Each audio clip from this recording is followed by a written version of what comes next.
No worries. Sure, bro. Hare.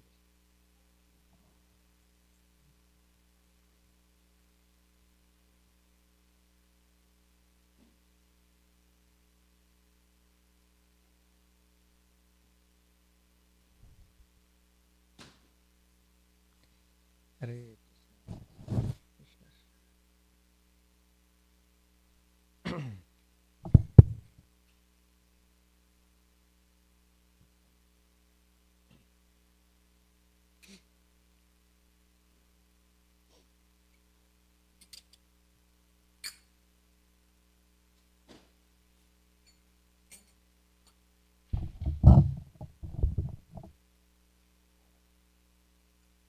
जय श्री राधा काला जी भगवान की जय।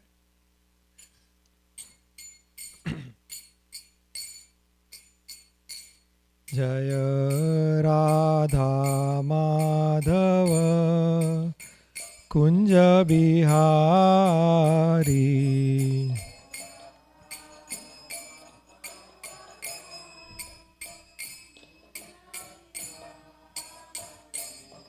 जय राधा माधव कुंज बिहारी।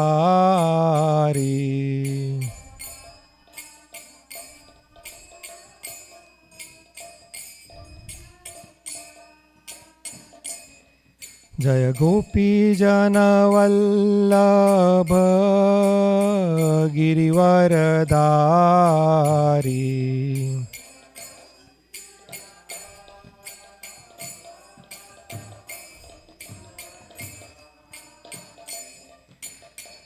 यशोदानंदन ब्रज जन रंजन।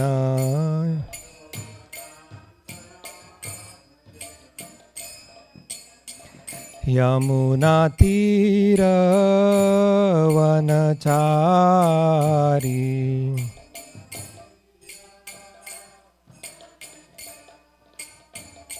यमुना तीर वनचारी।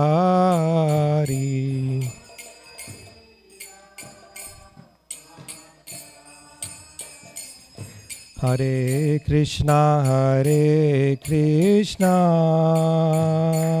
कृष्णा कृष्णा हरे हरे।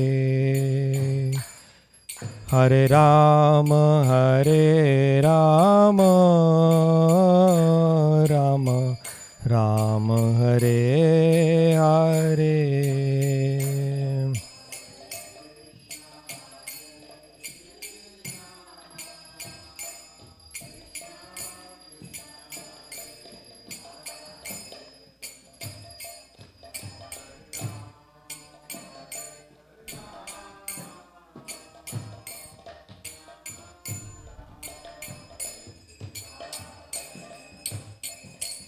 जय राधा काला चंजी राधा काला चंजी राधे।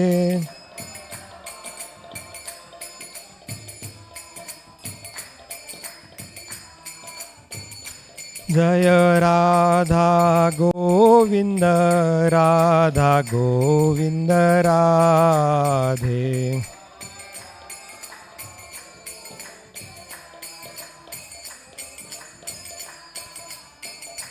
जय जय जगन्नाथ जगन्नाथ बलदेव जय जय सुभद्रा।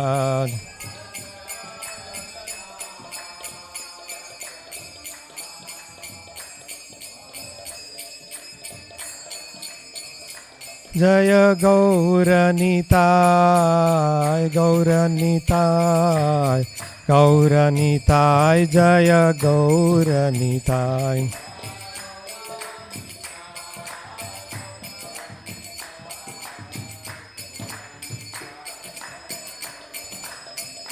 जय जय प्रभुपाद प्रभुपाद प्रभुपाद जय जय Prabhupada.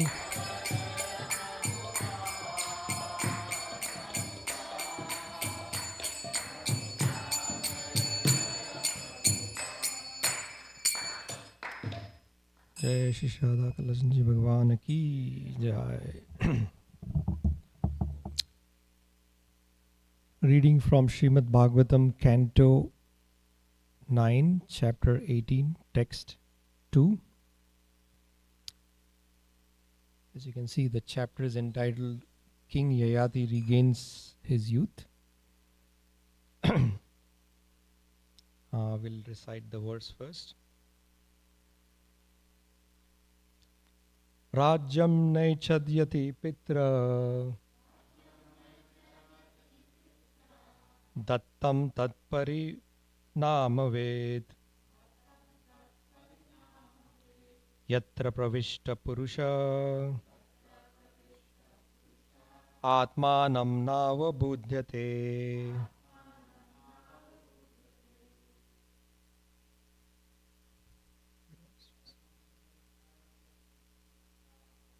Rajam naichadyati pitran tatam patparinamavid yaccha pravishtra purusha atmanam navabudhaye.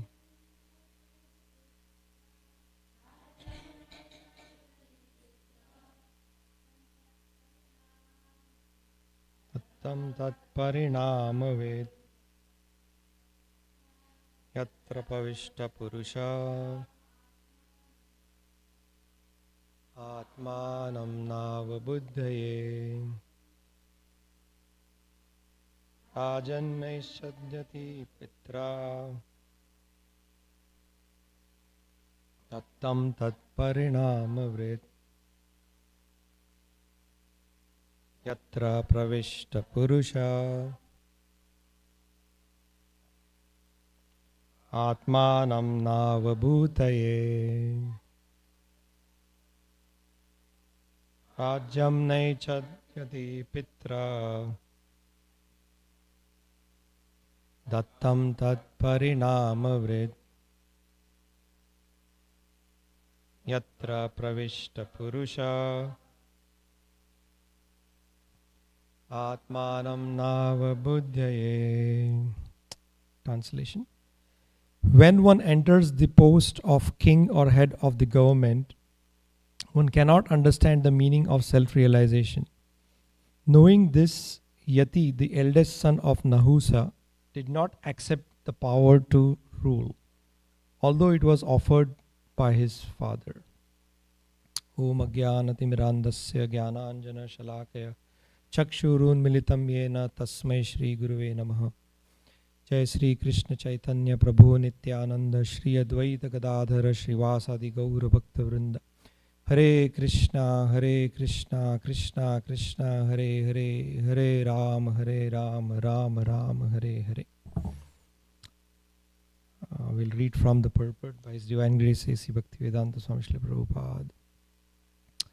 Self-realization is the prime objective of human civilization, and it is regarded seriously by those who are situated in the mode of goodness and have developed the Brahmanical qualities. Kshatriyas are generally endowed with material qualities conducive to gaining material wealth and enjoying sense gratification.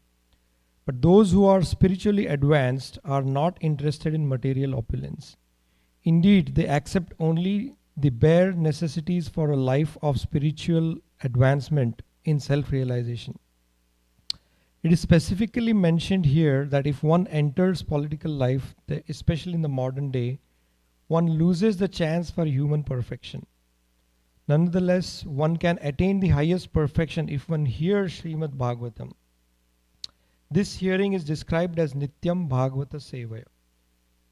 Maharaj Parikshit is involved in politics, but because at the end of his life he heard Srimad Bhagavatam from Shukdev Goswami, he attained perfection very easily. Sri Chaitanya Mahaprabhu has therefore suggested Sthane sthita shruti gatam tanuvan manobhir ya prayaso jito jitopi asitais trilokyam. Regardless of whether one is in the mode of passion, ignorance, or goodness, if one regularly hears Srimad Bhagavatam, from the self-realized soul, one is freed from the bondage of material involvement. Hare Krishna.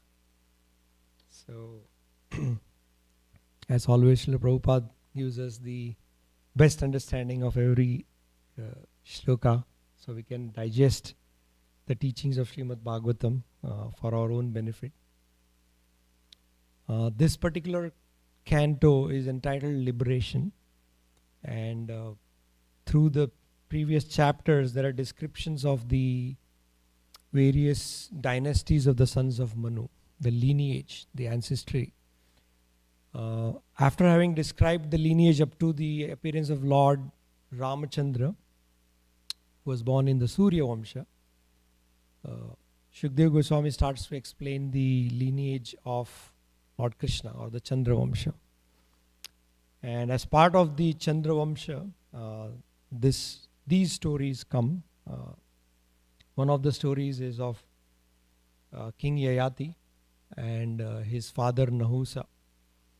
So this particular passage explains how King Yati, he didn't become a king. The Yati refused the kingdom that was offered to him by Nahusa. So there is a bit of a story about King Nahusa which comes in the Mahabharata. I'll quickly explain that so we get the context of this passage. So, like I explained, the Bhagavatam gives the lineage, the ancestry, and about the appearance of Lord Krishna, it is explained. Of course, we all know he was born in the Yadu dynasty. So, who was Yadu? So, from Lord Brahma was Atri, one of his putras, one of his sons, Manas putras, of course. From Atri came Soma, the sun, the moon god. From Soma came Buddha. From Buddha came Pururava. There is a story of Pururava being enchanted by Urvashi that comes in the previous chapter.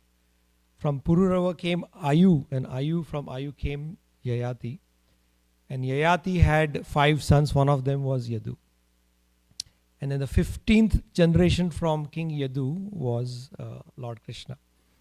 Of course, before that there was Surasena, before Vasudev, Surasena, and Devi Mida, and Ruchika, so on and so forth. There's a mention of all the lineage. So the story of Nahusa is explained in the Mahabharata, and why Yati refused the kingdom is there. Of course, the principle that Yati followed was Anukulyasya sankalpa pratikulyasya varjanam rakshayasati vishwasa gopatritve varnam tatha atmanikshepa karpanya tadvida sharanagati. Sanatana Goswami explains in the Hari Bhakti Vilas 6 symptoms of surrender. One of them is pratikulyasya varjanam. So refuse or do not accept anything that is not conducive to your spiritual progress. So under that principle, Yati did not accept the kingdom. The reason is because he saw his father go through a certain situation, and that is explained in the Mahabharata, where King Nahusa.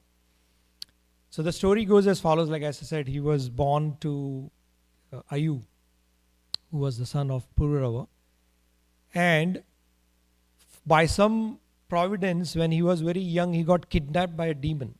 His name was Hunda. And that demon, obviously by association of demoniac qualities, he developed certain demoniac qualities. But somehow, I don't know the exact story, I tried to research it, but I didn't get that story. But somehow he escaped, and he ended up being in the ashram of Valmiki Muni. Not Valmiki, sorry, Vashishta Muni. And Vashishta, of course, obviously association of saintly persons gives us the qualities that we need eventually. So he became a very righteous person, and Vashishta helped him to perform yagyas, the Ashwamedh yagyas. He performed 99 of those.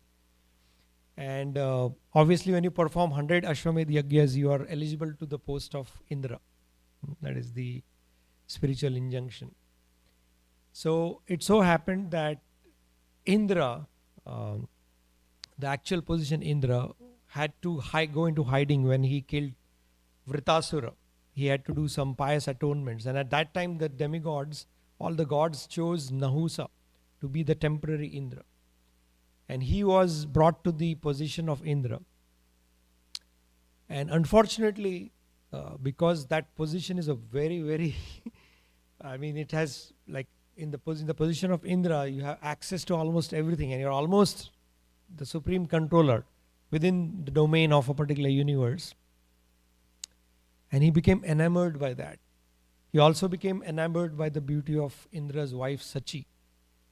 So that, despite the proper groundings, with that position that he achieved, his mind was totally bewildered, is the right word. He forgot his principles and he wanted to marry Sachi.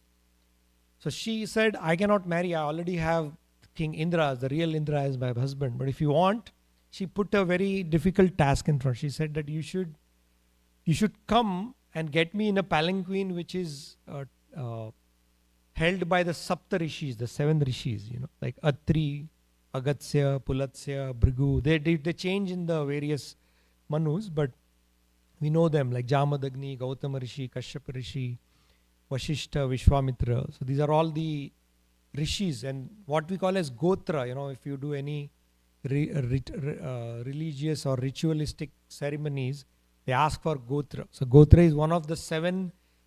It is expected that each person is a descendant of either of these 7 Rishis. So you can have a Kashyapa Gotra, you can have a Vashishta Gotra, you can have a Valmiki, or not Valmiki, Vishwamitra Gotra, like that.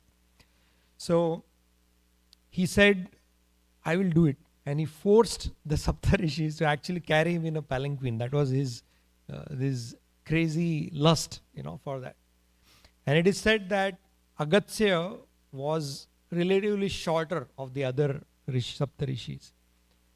And his steps were smaller as compared to the other Rishis. And because of that, the palanquin was going like this, and very slow. And Nahusa was so desperate to reach for his marriage that he started chastising them, that you need to go faster. And he was using the word sarpa, go fast, move ahead faster. And Agatsya became very angry. Muni became angry. And he said, you are so lusty and you are so disrespectful and you're always using the word sarpa. So I curse you to become a sarpa. So he becomes a python. He becomes a serpent. He falls down to the material existence. Of course, heavenly planets is also material existence, but human existence is very limited material opulence.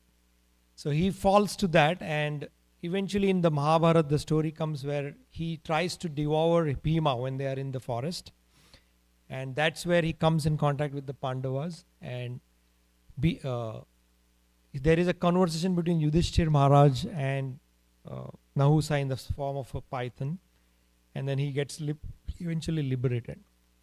So the story explains how this is the reason why Yati did not accept the kingdom, because he felt that I don't want to get enamored by these position and all. Of course, it doesn't mean that one should not accept a position if it is. The other principle comes into play, the anukulyasya.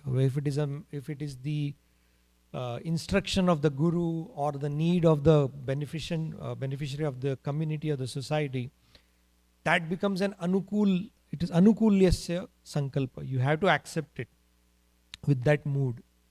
So, but King Yati did not accept it because he was afraid that he may not be able to handle this situation, having seen what happened to his father. So that is why he refused. And Prabhupada explains that it takes mode of goodness and Brahminical qualities to understand what is conducive to your spiritual realization and what to refuse. That is what Prabhupada explains in the purport. Irrespective of that, there is a panacea. Right? Irrespective of whatever situation we are in, whichever mode is predominant, whether it is a mode of goodness, passion or ignorance on us. Of course, in Kali Yuga, the predominant modes are passion and ignorance. It is only by the mercy of Guru and the the process of bhakti, the Shravanam, Kirtanam, Smaranam, Vandanam, Padasevanam, Sakhyam, Atmanivedanam, Pujanam, all these processes protect, at least in the stage of sadhana bhakti, when the real fruit of this process is not yet fructified in the form of bhava bhakti and prema bhakti. At least in the stage of sadhana bhakti, it protects us from falling to the influence of mode of passion and ignorance. More so in the passion, in the ignorance. To some extent, we get swayed by the mode of passion, but to a great extent, we are saved from the mode of ignorance.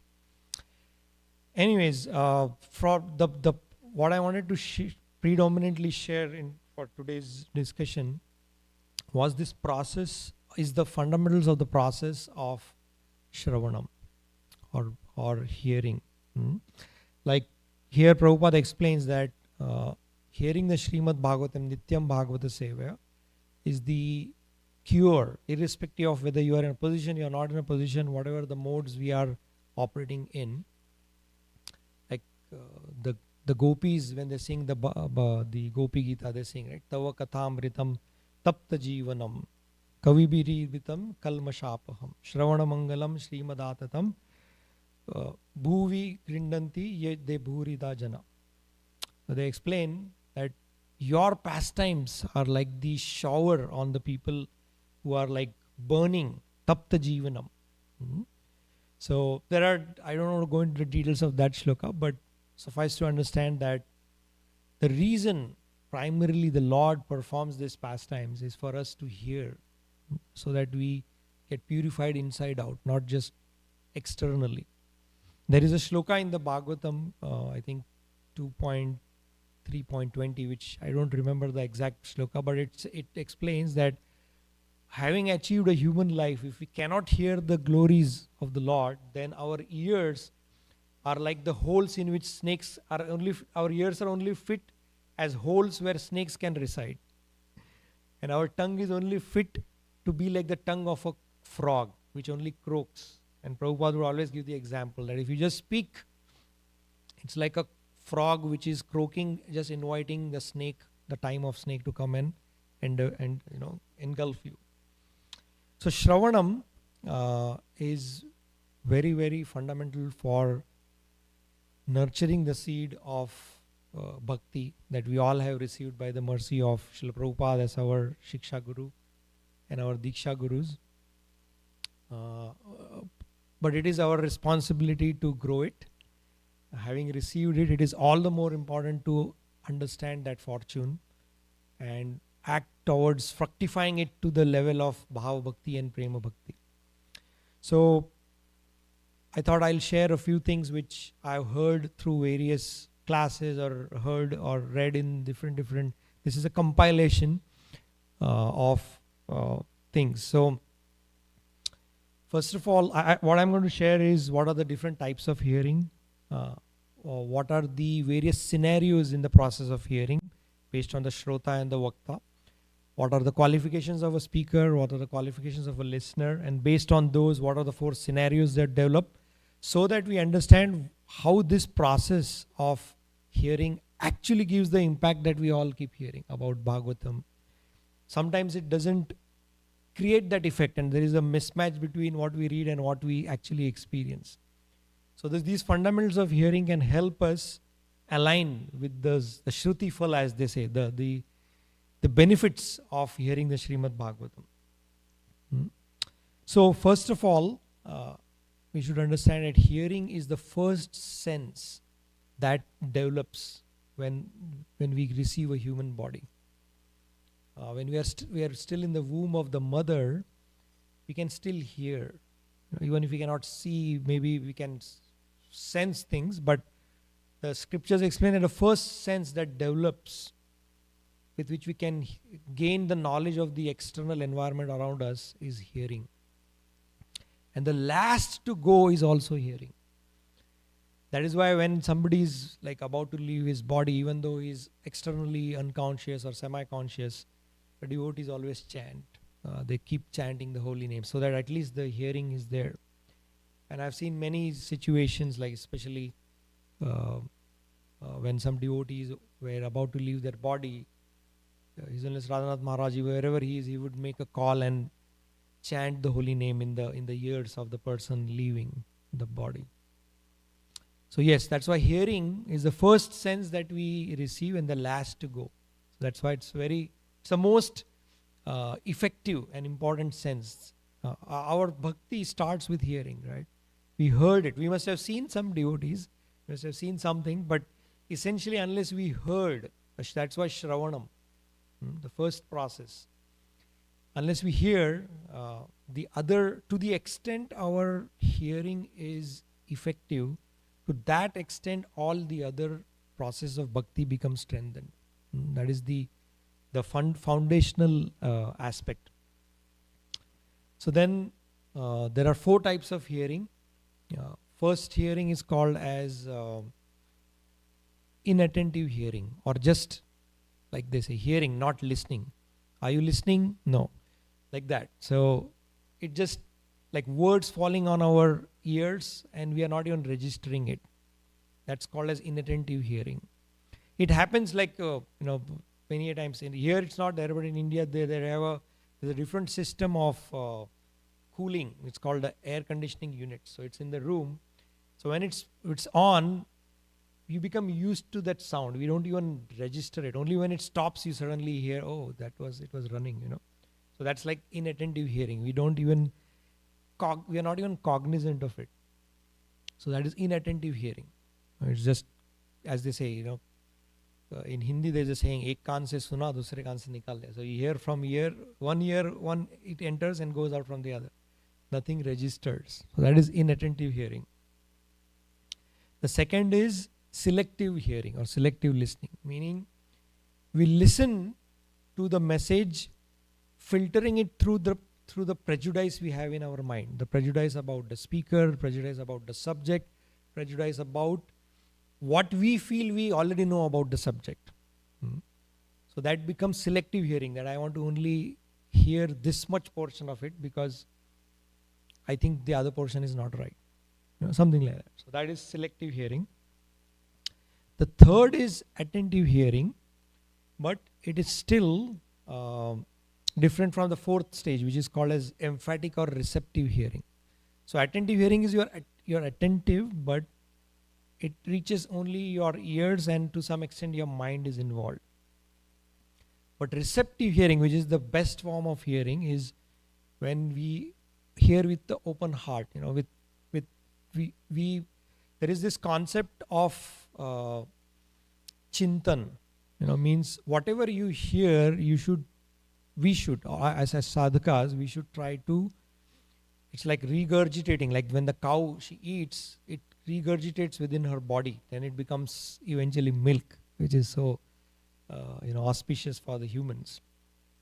So like that, when whatever we hear, we should, there should be chintan on it, there should be some level of introspection within our hearts. That is when the hearing becomes effective. Otherwise, it's like we keep hearing, and it just doesn't register.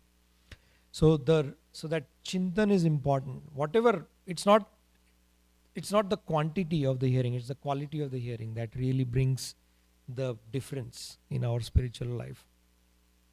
Even if we hear 20 minutes, whatever we heard, we should try to think, how can I apply this in my life? Am I following this? Am I doing it? And it shouldn't be used to judge others. That is also another situation where the false ego tends to utilize it to be able to judge others. Like, what is the injunction? That one should be strict to oneself and lenient to others. But sometimes we do the exact opposite. We're very lenient to ourselves but strict to others. And we misuse this information to judge others. So anyway, selective, attentive hearing, and then finally receptive or emphatic hearing. So that is what the hearing should be. The other aspect of the process of Shravanam, as I said, is the Shrota and the Vakta. So there are qualifications of the speaker and the qualifications of the listener. And based on that, there are 4 scenarios, meaning the speaker may be qualified, the listener may not be qualified. So what happens then? the speaker is not qualified, listener is qualified, what happens then? Both speaker and listener are not qualified, what happens then? And both speaker and listener are very qualified, what happens then? So that's something we'll discuss. So first of all, the qualities of a Shrota as given in the Bhagavatam is first, a Vakta, the speaker. He should come from a bona fide disciplic succession and be true to whatever he has heard. That is one. Second is he should be practicing, he or she, please pardon my thoughts here. It's just he or she should practice what he or she preaches. It shouldn't be that only for the sake of sharing. It should be first you practice and then you preach. And the third is he or she should speak from their heart. If you speak just from your mouth, it just reaches the ears. If you speak from your mind, your mindfully, it reaches the mind. If you speak from your heart, it reaches the heart. Mm-hmm. So that is the qualification of the speaker, that he or she should be able to speak realized knowledge in that sense, or at least practiced knowledge, jnana, vigyan and sakshatkar. At least we should be at the level of vigyan, where you are applying that knowledge, not just knowledge. It is otherwise just information. It doesn't really help. So that is the qualification of the speaker. The qualification of the listener is he should be inquisitive and humble. Tadviddhi pranipadena pariprashnena sevaya. So it should be with humility. As a listener, like I said, if it is selective hearing, it means that I already know this. The process of learning stops at a point where we think that I know. To the extent a person feels that I know it, that's where the learning stops. When we know that there is so much that I don't know, that's when the learning continues. So that is the qualification of the listeners. Now based on that, like I said, there are so many stories and examples of when the speaker is Vakta is potent, but the listener. So we'll take the case of the listener is potent, but the speaker is not potent. So there's a story of a person by the name Krishna Chandra Rai. He was from Bengal, and he was from a Kayastha Brahmin family from Bengal, and he was very eager throughout his life. He was very pious. When he was 40 years of age, he was walking through the village, and he heard two ladies. In India, sometimes, especially in previous times, this was in the 17th century. There was like taps, common taps with which the ladies will go and fill water. So two ladies were fighting over the chance to fill water in the bucket. And one lady said to the other in Bengali, "Tada tadi koren bel jaben." She said, "Be fast, time is moving." And right at that time, Krishna Chandra Rai was going. And he heard this statement, "Tada tadi koren bel jaben." And he was very eager. He was always contemplating whether I should surrender myself to the Lord. And he heard this statement, "Tada tadi koren bel jaben." And immediately at that point, he left Bengal and he went to Vrindavan. There is a temple by the name Lala Babu Mandir. That was created by him in Vrindavan. And he lived only 6 years in Vrindavan. After that, he left his body. He perfected his life and left his body in 6 years. So that is how the Shrota was very qualified. He was very eager, very inquisitive. Even though the Vakta was not effective, just by the Shrota being effective, the process of Shravanam had its effect and he went back. That is the first story. So the other case is when the Vakta is... what did we do? We did the Shrota not being potent, but the Vakta is... Shrota potent. So now here the Vakta is potent, but the Shrota is not potent. So the story is, there was once a great saint who came and he was speaking the Srimad Bhagavatam, and he was a saintly, he had a long flowing beard, like a proper saint. And he was speaking, And there was a person sitting in the front row. And as he was speaking, he noticed that this person was having tears in his eyes. And he was like, wow, this person is a real recipient. Like everybody else is just listening, but he's like having tears in his eyes. So after the class was over, the speaker called this person and said, I'm very impressed with the way you are listening. You are having, eyes, you are crying, tears. Tell me what was the best thing that you heard or liked from that lecture. And he said, I'm sorry, but actually I was not even listening. But every time you were saying something and your beard was moving like this, it reminded me of my pet goat, which had hair like that. And and the goat actually had died just a few days ago. So I was remembering my goat and I was crying because of that. So, but because of this, he pleased that Shrota, and he gave him blessings that you will achieve the benefit anyways, So even though the Vakta, the Shrota is not qualified, still it has effect. The process of Shravanam has effect. The third case is this is the only case when the Shravanam has no effect, is when both the Shrota and the Vakta have no qualifications like we described. So the story comes like there was one person, he was a charlatan, he was a quack. He was not really a speaker, but he would pass as a speaker, like a Bhagavatam speaker. And he had created a reputation for himself that wherever he would go, people would come to listen to him. So he once went to a village, and it was such a village that the people were also very smart in that village.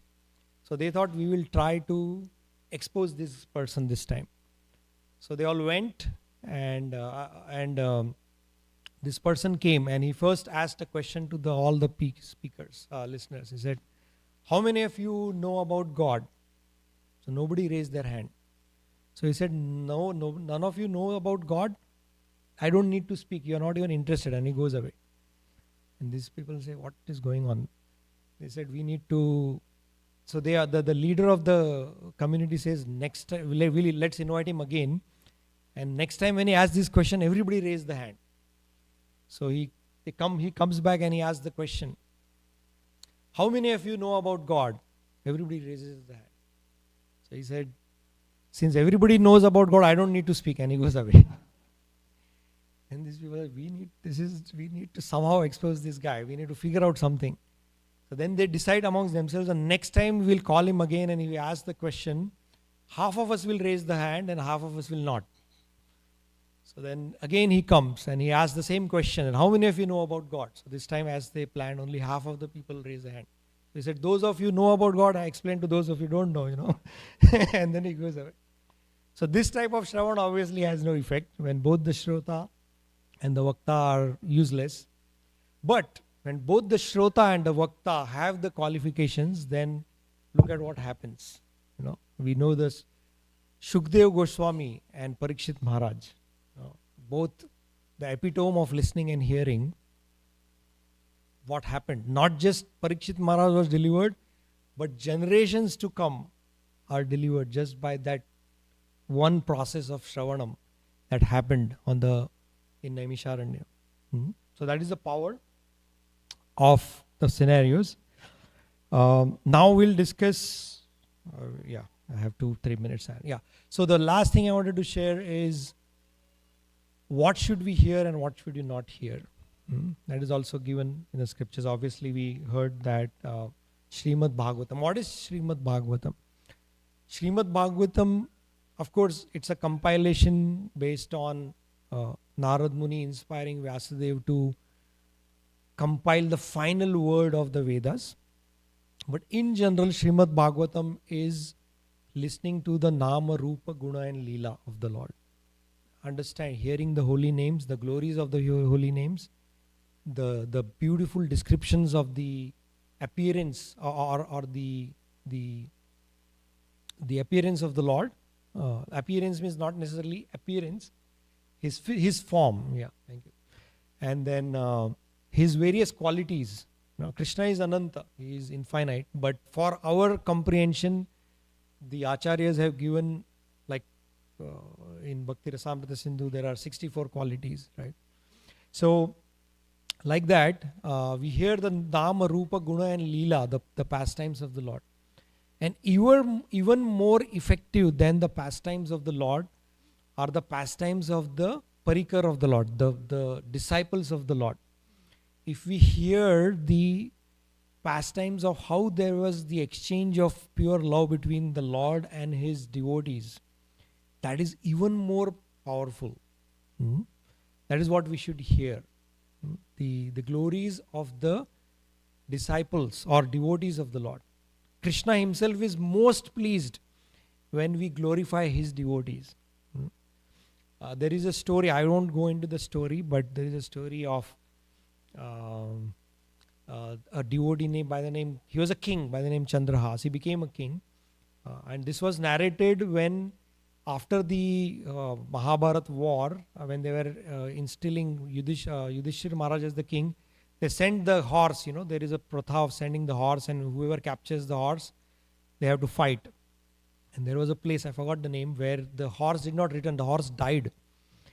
And then there was an inquiry as to why did the horse die, and then they said that in that response there's a story of King Chandrahas. Maybe I'll share it next time I get a chance to speak. But that beautiful story explains, even Krishna and Arjuna, they sat down to hear the story of King Chandrahas. That explains how Krishna is himself eager to hear the glories of his own devotees. So that's what we should hear, the glories of his devotees. And what should we not hear? 4 things. Gramya Katha, like gossip. Gossip is not in the nectar of instruction. We have that instructions, like we should not listen to like gossip. And then Vaishnava Ninda, Mayavad philosophy, and prematurely trying to hear the Rasika philosophy, like the highest form of love between the Lord and his devotees. It becomes a Sahajiya mentality. It becomes like trying to mimic the understanding of the highest sweet pastimes of the Lord. So these are the 4 things we should not listen. Vaishnava Ninda, Gramya Katha, like gossip. Vaishnava Ninda, Mayavad philosophy, basically meaning the explanation that God is formless is Mayavad. That should not be heard. And then prematurely trying to hear the highest exchanges of love. That comes only in Prema Bhakti level. So those are the things I wanted to share for my own purification and benefit. Please forgive me if I spoke something out of my capacity, but I just wanted to share it as a reminder and a lesson for myself. Thank you very much. Hare Krishna. Grantaraj Srimad Bhagavatam ki jai. Srila Prabhupada ki jai.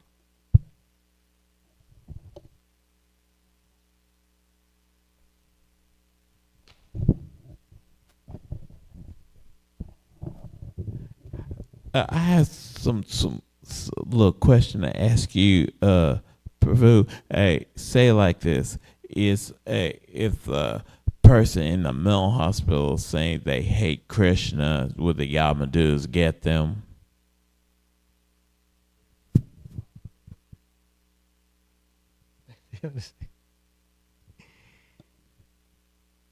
Of course, there is a different process to evaluate. It doesn't have to be the situation of a mental hospital. But even if we once chant the holy name sincerely, it is far beyond the jurisdiction of what Yama can evaluate the devotee. So, irrespective of whatever situation, actually the whole world is a mental asylum. This, especially in Kali Yuga, everybody is so enamored, everybody is in illusion. To do what you are not in reality is illusion. So we all are trying to act like we are one particular body, one particular identity. So in that sense, everybody is in a mental asylum. And Yamaduta can definitely judge us. But if we eat Krishna Prasadam, if we chant the holy names, if we serve the devotees of the Lord, then there is no need to fear about Yamaduta. Does that help? Hare Krishna. Hare Krishna Prabhu, thank you for a very nice class. So you gave this breakdown of qualified listeners and also the benefits of hearing. So I was just curious, if we are listening to the Srimad Bhagavatam and we are not engaging in these four, gossip, Vaishnav Ninda, Mayavad, and premature Rasika topics. So even if both the listener and speaker may not be very qualified in instances, is there benefit? Because you said of all the three, if the listener, either one is qualified, then it's good. But there's no benefit if so because we're reading the Srimad Bhagavatam that has Srila Prabhupada's purports, and we're not engaging in all that, then is there benefit? Yeah, so the question is, what if both have partial qualifications, right? Then what happens? Yes, of course. I mean, within our community, within our society, our qualification comes from Srila Prabhupada, from our gurus. And Chaitanya Mahaprabhu himself says that, Yara dekhe tara kahe Krishna Upadesh, right? He has requested everybody, whatever little you share. So that's our qualification. We don't have any, like Prabhupada himself says, right, in the purpose, like it's like borrowed plumes. We don't have the realization. We are at the Vigyan level. We are not at the Sakshatkar level yet. Some of the truths we have heard are just at the Jnana level. It's just information to us. It's not even Vigyan. It's not even applied knowledge. But the qualification is to speak. And I'm assuming that most of us within our community of devotees, we listen to speakers within the community. So there is that qualification. And for us, we also, since we are sincerely trying to practice, we try to learn these qualifications and try to attain them. And it's not really very difficult to get the qualification of a listener. You just have to be humble. You have to be free from prejudice and with an open mind or open heart. But the answer is yes, it does have the effect. It is equivalent to, like Prabhupada would say, right, always that these are my pure devotees, or they are on the path of being pure devotees, though they are not at this time like that. So whatever this whole system of the Srimad Bhagavatam was an instruction of Srila Prabhupada for us. So that there is that itself brings, the instruction brings the power, instruction brings the blessings, instruction brings the qualification, right? So that's where the qualification is, even though it is not at 100% purity level, whatever level of purity, to that extent the purification will happen. Whatever extent the speaker feels from his heart, to that extent it will reach the heart of the people listening, and to that extent it will have benefit. So that's why we should maximize it by trying to listen to, and that's what we all do whenever we have any senior Vaishnavas, Swamis, Maharajas coming, we all take the opportunity to hear them. They are so much more realized in their knowledge, in their sadhana also. So the answer is yes, it does have the benefit. In essence, just one, like we hear, like one such Shravanam process where the speaker is a fully realized soul and he's speaking from his heart, and we are listening from our heart. That's it. We are purified. Like Parikshit Maharaj, in 7 days he was fully purified. So in that sense, it takes that one process, that one Shravanam process. But we are doing it gradually, and that is fine. It's a gradual purification, but there is a definite purification for sure.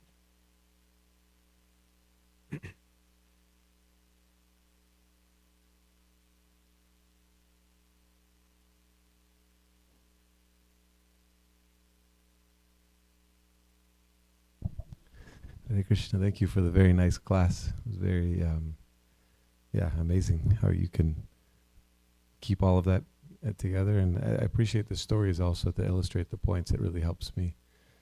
And based on her question and the discussion, I was remembering Prabhupada makes this point very often that, someone might not be an expert technician, but if they perfectly follow the instructions of the expert technician, then they also become expert.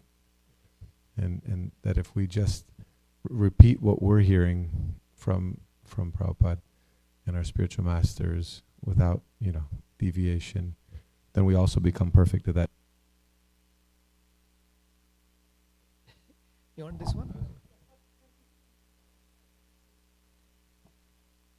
But yeah, Prabhu, thank you so much for adding to our understanding. Yes, like Prabhuji was mentioning, that just following the instructions, we may not be a perfect technician, but following the instructions of a perfect technician, we act at the level of a perfect technician. So thank you for that, Prabhu. It's definitely something to remember. That brings us that qualification that we need. So.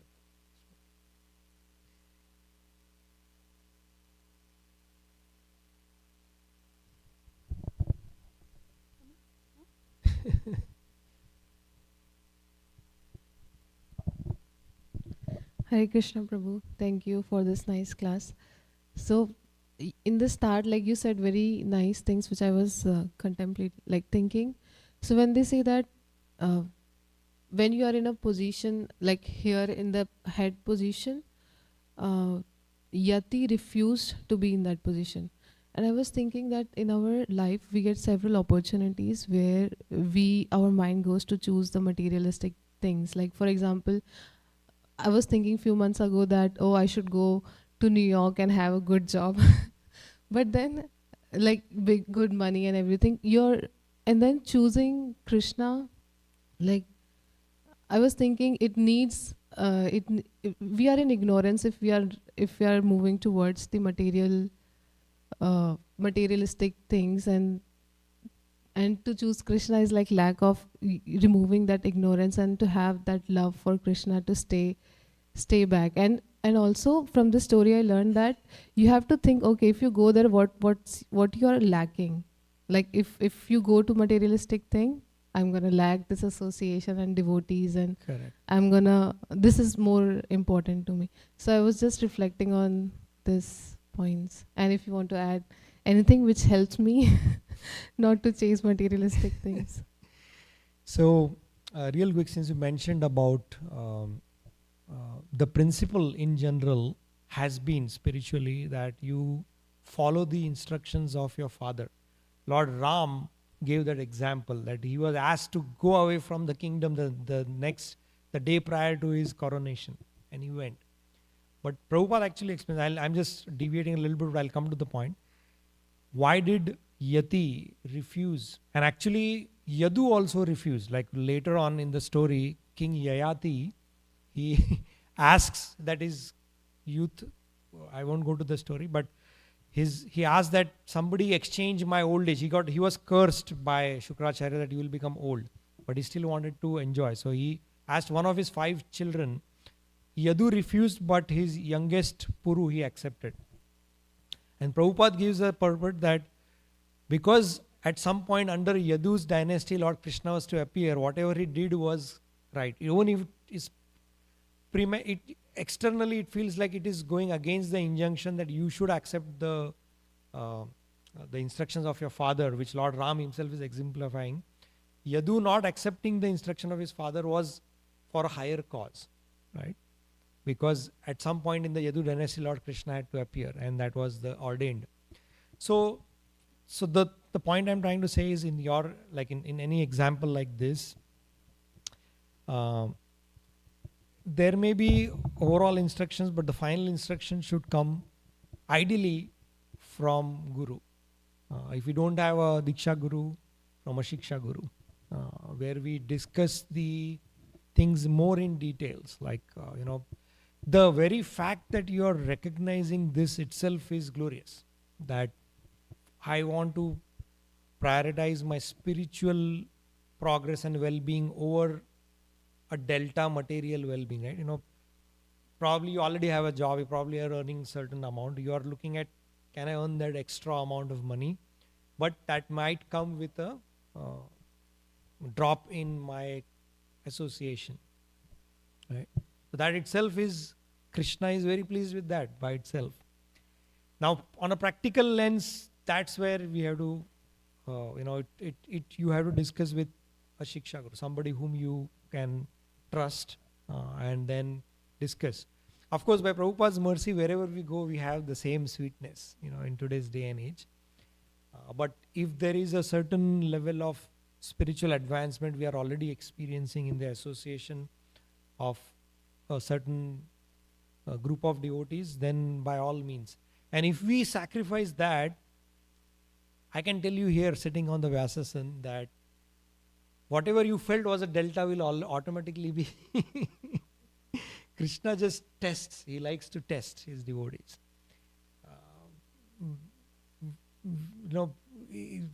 End of the day, nothing is above spiritual progress. Material gains will come and go, and I feel also, just to finish my answer on this, I feel that somewhere for each one of us, our ultimate guru is Paramatma in our heart, right? The Adi Guru, Shirodakshai Vishnu, in his expansion as Paramatma. If we learn to tune into the inner voice, we will start getting those intuitions, that feeling that I should go or I should not go. And that's how actually Krishna operates this material world, through those who listen to him. He inspires them in a certain direction. Those who don't listen to him, they get inspired by his illusionary energy in a different direction. So yes, in deep, I'll give you a practical solution. Don't speak for like 5-6 hours one day. Just sit by yourself. Okay? Slowly remove the noise of your external things and just chant very sincerely, and then go and ask. Or like many devotees do, they will put chits in front of the deities and ask, and then pick one. So there are different ways, but I feel that the ultimate would be what comes stronger repeatedly, what passes the test of time in your heart. If time and again that's what comes, then definitely that is Krishna's indication as the direction for you. Like that. Thank you so much, Prabhu. Any other questions or thoughts?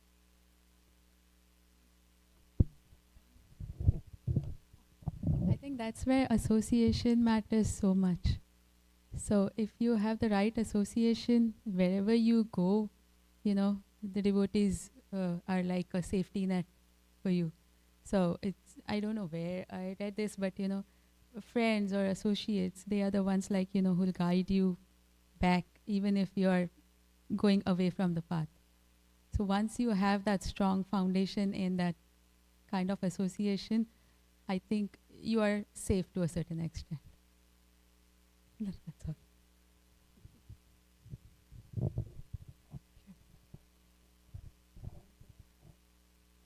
Okay. Thought we'll end this. Thank you so much. Grantaraj Srimad Bhagavatam ki jai. Srila Prabhupada ki jai.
Thank you.